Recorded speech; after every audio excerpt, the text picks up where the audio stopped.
વલસાડનો શૈલેષ પટેલ હત્યા કેસ, મુખ્ય શાર્પ શૂટરની ઉત્તર પ્રદેશની ધરપકડ।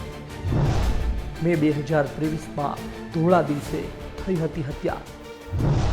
મે 2023માં વલસાડ જિલ્લામાં સનસની હત્યાની ઘટના પ્રકાશમાં આવી હતી। વાપીના છેવાડે આવેલા કોચરવામાં રહેતા અને વાપી તાલુકા ભાજપના ઉપપ્રમુખ શૈલેષ પટેલની રાતા શિવ મંદિરની સામે ફાયરિંગ કરી હત્યા કરવામાં આવી હતી। મૃતક શૈલેષ પટેલ પરિવાર સાથે મંદિરમાં દર્શન કરતા હતા ત્યારે અજાણ્યા 3 ઇસમો આવી પહોંચ્યા હતા અને ધડાધડ ફાયરિંગ શરૂ કર્યું હતું। પહેલેથી નક્કી કર્યા મુજબ હત્યા કરી ફરાર થયા હતા। બનાવ બાદ સમગ્ર જિલ્લામાં ચકચાર મચી હતી। રાજકારણ ગરમાતા વલસાડ જિલ્લા પોલીસે મૃતક શૈલેષ પટેલની હત્યાનો તખતો તૈયાર કરનાર હત્યાકાંડના માસ્ટર માઇન્ડ શરદ પટેલ સહિત 8 ઇસમોની ધરપકડ કરી હતી। જોકે આ મર્ડરને અંજામ આપનાર શાર્પ શૂટરો પોલીસ પકડથી દૂર હતા। જુલાઈ 2023માં 3માંથી 2 શાર્પ શૂટર વૈભવ યાદવ અને દિનેશ ગોંડને વાપી પોલીસે યુપીથી દબોચી લીધા હતા, પરંતુ હત્યાકાંડનો મુખ્ય આરોપી શાર્પ શૂટર અજય યાદવ હજુ પણ પોલીસ પકડથી દૂર હતો।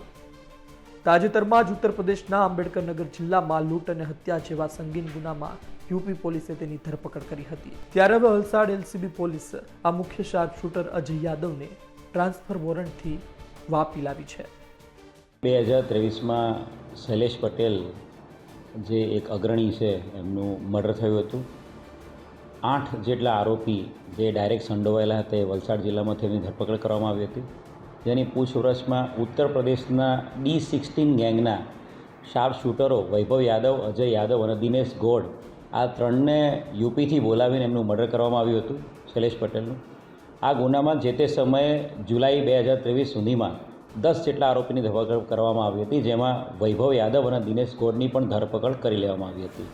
આ ગુનામાં લાંબા સમયથી વોન્ટેડ અજય યાદવ ઉર્ફે ગુડ્ડુ એને પકડવાનો બાકી હતો। અજય ઉર્ફે ગુડ્ડુ સીતારામ યાદવ ઉત્તર પ્રદેશ આંબેડકરનગર પોલીસ દ્વારા આ આરોપીની તાજેતરમાં જ ધરપકડ કરવામાં આવી હતી। ઉત્તર પ્રદેશમાં લૂંટ અને અટેમ્પ્ટ ટુ મર્ડર કેસમાં એ વ્યક્તિ આંબેડકરનગરની જેલમાં હતો।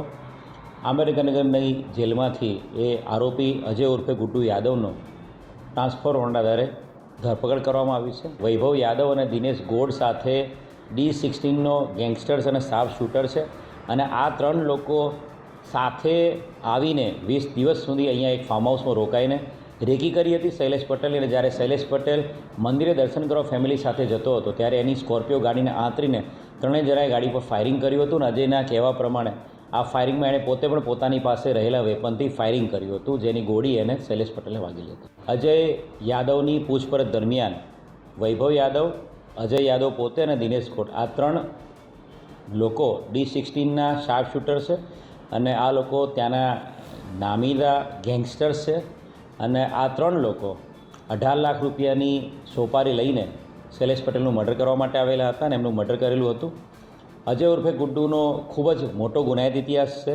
ત્યાંના ગેંગસ્ટર એક્ટ, ખંડણી, અપહરણ, રાયોટિંગ, અટેમ્પ્ટ ટુ મર્ડર, લૂંટ, ઢાળ જેવા 28 જેટલા ગુનાઓમાં એ આરોપી ગુનાની અંદર એને પકડાયેલો છે અને હાલ આંબેડકરનગરની જેલમાં અટેમ્પ્ટ ટુ મર્ડરમાં એ જેલમાં છે। વિધિવત એની કસ્ટડી લેવામાં આવી છે। આગામી 28 તારીખ સુધીના રિમાન્ડ મળેલા છે।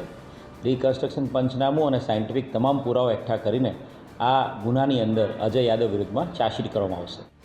સમગ્ર હત્યાકાંડના તમામ આરોપીઓ પકડાઈ ચૂક્યા છે। ઝડપાયેલ બાહુબલી શાર્પ શૂટર અજય યાદવના રિમાન્ડ હવે પૂર્ણ થઈ ચૂક્યા છે। જોવું રહ્યું આગળ તપાસમાં નવું શું સામે આવે છે। સંવાદદાતા કૌશિક જોશીનો અહેવાલ, ગુજરાત તક, વલસાડ।